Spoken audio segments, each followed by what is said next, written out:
There are moments in life when our understanding of the world feels incomplete. We search for meaning, often relying on reason, logic, and our intellect. Yet sometimes, there's a sense that something is missing, a deeper connection that cannot be captured by mere words, concepts, or explanations. Hakim Sanai, the Persian poet, shares a profound insight in his work, Hadiqat al-Haqiqa, the walled garden of truth. His message is timeless and universal, speaking to those seeking something more than just the surface of things, something beyond what can be rationalized or explained. Sanai's words are not just poetry. They are a map guiding us toward understanding our true selves and the divine. His spiritual teachings resonate with the core of human experience, the search for truth, purpose, and the essence of being.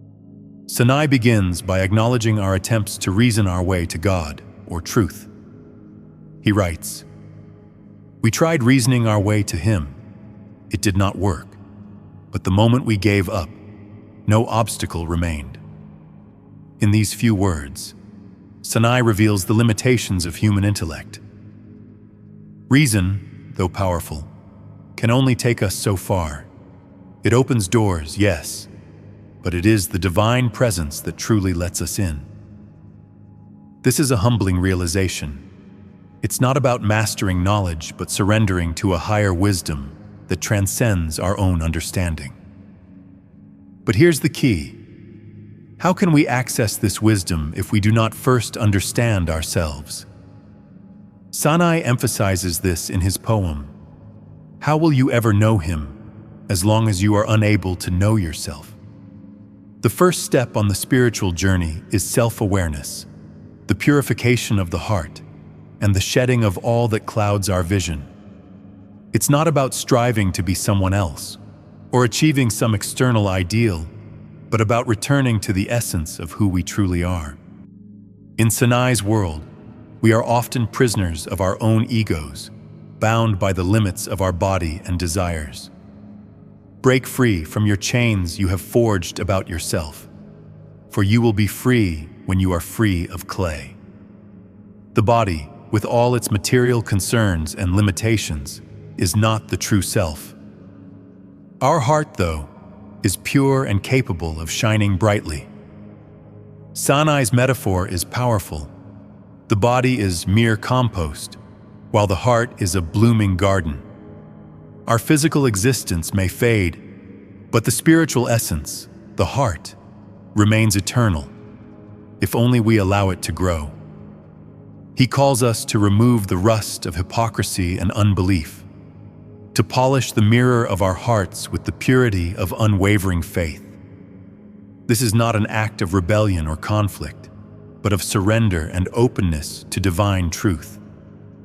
To truly understand the divine, to walk the path of righteousness, we must first cultivate sincerity and purity within ourselves. It is only when we strip away the false layers that we can truly see. As Sanā'ī's teachings unfold, he urges us to stop clinging to our limited perceptions. He says, he doesn't know his own self. How should he know the self of another? How often do we think we understand others or the world around us, when in truth, we haven't even understood our own hearts? Sanā'ī points to a fundamental truth. Understanding comes not from intellectual exercises, but from surrendering to a higher wisdom, one that comes only when we are no longer bound by ego or self-interest. This is where the true journey begins, not by acquiring knowledge, but by letting go of the need to control, to possess, or to define. We are encouraged to let go of the self, to leave behind all that we think we know, and embrace the unknowable. You must be a fool if you think that you know it. There is wisdom in ignorance. There is freedom in letting go of the endless pursuit of certainty. It's a paradox that only those who are willing to shed their attachment to their intellect can truly grasp. Sanā'ī's words carry an invitation to spiritual awakening, urging us to leave behind the illusions of wealth, success, and status. You were made for work. A robe of honor awaits you. The path to spiritual realization is not about accumulating material wealth or achieving societal success. It is about the work of inner transformation, the quiet, unseen labor of the heart that prepares us for divine connection. Sanā'ī asks, how will you ever have riches if you are idle 60 days a month? In this metaphor, he's not speaking of worldly riches, but of spiritual wealth, the treasures that lie within us, waiting to be uncovered. These riches are not obtained through material pursuits, but through the cultivation of virtue, patience, and devotion. And like the bees that work tirelessly to produce honey, we must labor in the garden of the heart, cultivating inner peace and surrender. In one of his most striking teachings, Sanā'ī tells us that good and evil are merely names, labels we attach to the world based on our limited perception. To the enlightened, these dualities dissolve. They are not absolute truths, but constructs of the ego, the self, that constantly divides everything into categories of right and wrong. In the world of truth, there is no such thing as duality. The lover unites three in one, Sanā'ī writes, pointing to the merging of the lover, the beloved, and the love itself. In the divine presence, all distinctions vanish, leaving only unity. This unity, however, is not something that can be understood by reason alone. As long as we cling to our egos, we remain trapped in the illusion of separation. But the moment we let go, the moment we lose ourselves in love and devotion, we discover that all is one. You are what you are, hence your loves and hates, Sanā'ī says. Our attachment to duality, our obsession with defining and categorizing, keeps us from realizing the oneness that pervades all existence. Perhaps one of the most powerful teachings that Sanā'ī offers is the importance of silence. Silence is praise. Have done with speech. Your chatter will only bring you harm and sorrow. Have done. In a world filled with noise and distraction, it is easy to forget the power of silence. Yet it is in stillness that the divine speaks most clearly. Sanā'ī advises us to listen, not with our ears, but with our hearts. Silence, in his view, is not a void, but a sacred space where the soul can meet the divine. The wise, according to Sanā'ī, know when to speak and when to remain silent. In silence, the heart is free to experience what words can never convey. It is in this stillness that we encounter the truth beyond language, the reality beyond reason. The wise do not speak from ignorance, but from the depth of their experience. And when they are silent, it is not out of laziness, but out of reverence for the sacredness of the moment. Hakim Sanai continues to challenge our conventional understanding of knowledge and truth. He highlights the limitation of human intellect when he says, "Your intellect is just hodgepodge of guesswork and thought, limping over the face of the earth. Wherever they are, he is not." Intellectual pursuits, though valuable, are not the path to spiritual truth. Reason and intellect, while essential in the material world, are like fragile vessels that can only hold a portion of the vastness that is the divine. Sanā'ī invites us to go beyond the intellect, to transcend the limitations of our minds, and to surrender to love. While reason is still tracking down the secret, you end your quest on the open field of love. Love, for Sanā'ī, is the true language of the soul. It's not something we can grasp with our minds, but something we experience with our hearts.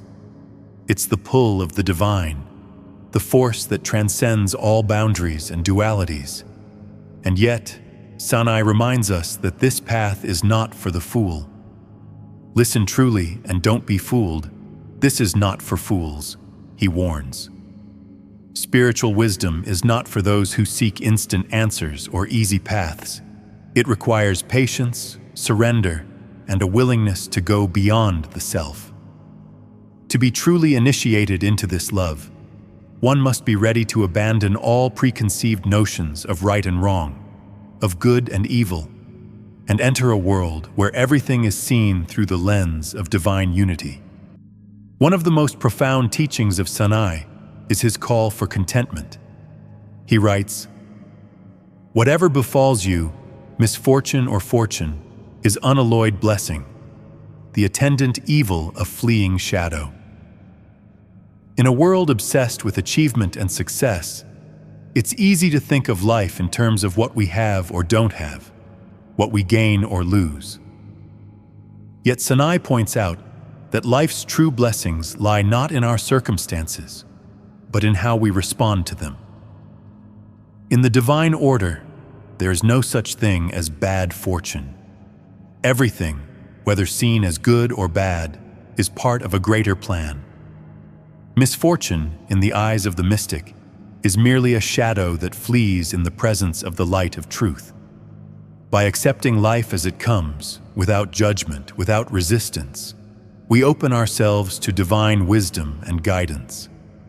This contentment is not complacency. It's a recognition that all experiences, both the highs and the lows, are part of our spiritual journey. Be contented with your lot. But if you have any complaints, go and take them to the Qadi and obtain satisfaction from him. Here, Sanā'ī humorously points out the futility of complaining about our fate. Instead of focusing on the external circumstances, we are called to shift our attention inward, to cultivate peace and serenity in the face of adversity. Another striking element of Sanā'ī's philosophy is the idea that, in the eyes of the divine, there are no distinctions between people.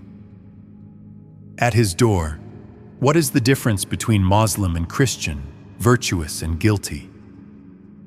The labels we attach to ourselves, whether religious, social, or moral, mean nothing in the presence of the divine. In the world of love, all distinctions disappear. Sanā'ī's message is radical. Our perceived differences are mere illusions. At the door of the divine, we are all seekers. It is not our external identity or our religious affiliation that matters, but the purity of our intention and the sincerity of our hearts. This perspective challenges us to look beyond labels and see the unity that binds all of humanity. God is without cause. Why are you looking for causes? Sanā'ī questions. We often search for reasons, explanations, and justifications for everything in life. But the truth is that God's will is beyond reason, beyond the limitations of cause and effect. Once we stop seeking answers in the external world, we are free to experience the deeper truth that lies within. Sanā'ī's teachings lead us to the crucial realization that our spiritual journey is not about accumulating more knowledge or striving for external achievements. It's about shedding the layers that obscure our true essence. To non-existence, mosque and church are one. To a shadow, heaven and hell likewise. The dualities of life, good and bad, virtuous and sinful, are mere projections of the ego. Once we transcend these divisions, we arrive at a place where there is no difference between what we consider sacred and profane. All is unified in the divine. This is why Sanā'ī's wisdom points to the path of selflessness, of losing oneself completely in the search for the divine. Your selfishness is an untrained colt. Our desires and attachments, whether to material wealth, status, or even knowledge, are the distractions that keep us from realizing our true nature. The journey of spiritual awakening begins only when we shed our attachment to the self, the I, and step into the unknown with complete surrender. Bruise yourself for months and years on end, Leave it for dead, and when you have done with it, you will have reached eternal life. Sanā'ī's language here is intense, emphasizing the profound transformation required on the spiritual path. This is not an easy journey. It demands sacrifice, a willingness to die to the old self and to allow the divine presence to transform us. But in doing so, we reach the eternal, the timeless truth that resides within each of us. Sanā'ī's ultimate message is clear. Spiritual growth comes not from external accumulation, but from inner purification.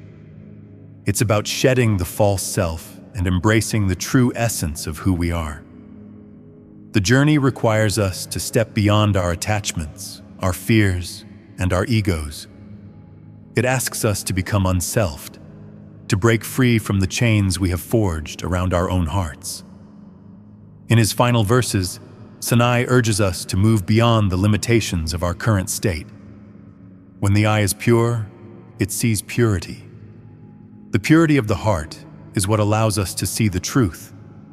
It is only when we transcend our dualities, our biases, and our selfish desires that we can experience the world as it truly is, an expression of divine love and unity. This is not just philosophy. This is a practical path for anyone seeking to live a life of purpose, peace, and connection. It's a call to go beyond intellectual understanding and into direct experience of the divine. Lose yourself, and anything can be accomplished, says Sanā'ī. It is in the loss of the self that we find everything we've been searching for. As we draw to a close, let us reflect on the wisdom of Hakim Sanai. His poetry invites us to move beyond the surface of life, beyond the ego, and discover a deeper, more profound truth. This truth is not found in the intellect, not in the accumulation of knowledge or possessions, but in the purity of the heart and the surrender of the self. So, what is your next step? Will you continue clinging to the illusions of the self, or will you begin the journey of shedding the false layers and discovering the truth within? The choice is yours. But remember, as Sanā'ī teaches us, the path is always open. The moment you let go, the moment you surrender, you will find that there are no obstacles left. The door to truth will open wide. In the words of Sanā'ī, unself yourself until you see yourself as a speck of dust. You cannot possibly reach that place. Self could never breathe that air. So wend your way there without self. Now it's your turn to take the first step. Let go of your attachments, shed your ego, and begin the journey within. The divine truth is waiting for you. The only question is, are you ready to surrender to it?